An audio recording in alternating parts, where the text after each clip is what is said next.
नमस्कार। सिद्धेश्वरी साई एस्ट्रोलॉजी में आपका स्वागत है।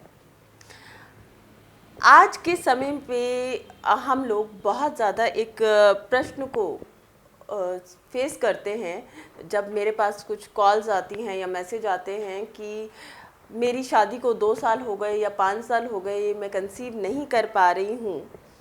तो उसके पीछे रीज़न क्या है, या फिर बहुत ज़्यादा मिसकैरेजेस हो जाना। आप समझिए कि इन सब के लिए सबसे पहली बात तो ये है कि केवल एक इंसान की कुंडली, एक पार्टनर की कुंडली उसके लिए जिम्मेदार नहीं है, क्योंकि जो बच्चा होने का प्रोसेस है वो अलाइंस है। आप दो लोग जुड़ते हैं, आप दो लोगों की एनर्जी होती है। उस एनर्जी से उत्पन्न होने वाला जो जीव है, जो आपका वंशज है, वो एक कुंडली पे डिपेंड नहीं करता है। ये तो हमारी मेडिकल साइंस भी बोलती है कि जब भी टेस्ट होंगे तो वो दोनों के होंगे। कई कुंडलियों में ये देखने को मिलता है कि वहाँ पर उनको आईवीएफ करवाने की ज़रूरत पड़ती है। ऐसा क्यों होता है? अब समझिए कि इस केस में सबसे पहली बात है कि आपका जो कुंडली का 5वां भाव है, यहाँ पर बहुत मैटर करता है, क्योंकि यही भाव जो है वो संतान भाव है। फिफ्थ हाउस का लॉर्ड और सूर्य, बृहस्पति, ये जो प्लैनेट हैं, यहाँ पर शुक्र का भी रोल आता है।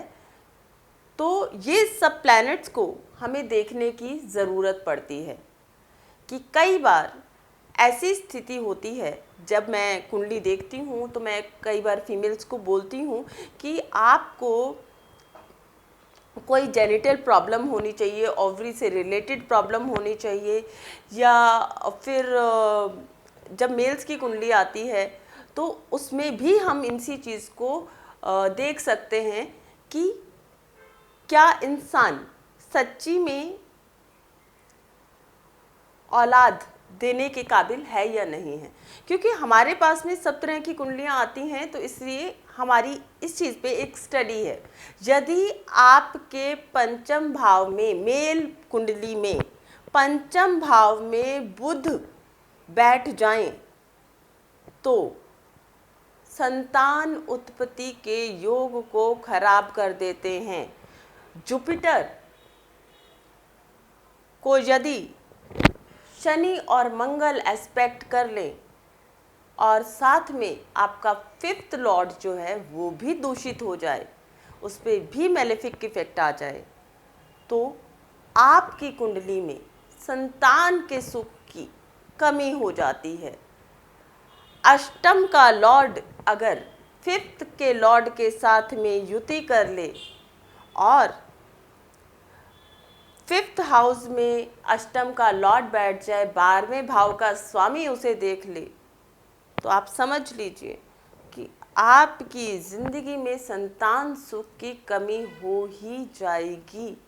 केतु महाराज यदि फिफ्थ हाउस में बैठ गए तो आप समझ लीजिए कि आपको रेगुलर अबॉर्शंस, फीमेल की कुंडली में अगर ये है कि मंगल केतु की युति फिफ्थ हाउस में, रेगुलर अबॉर्शंस होंगे ही होंगे।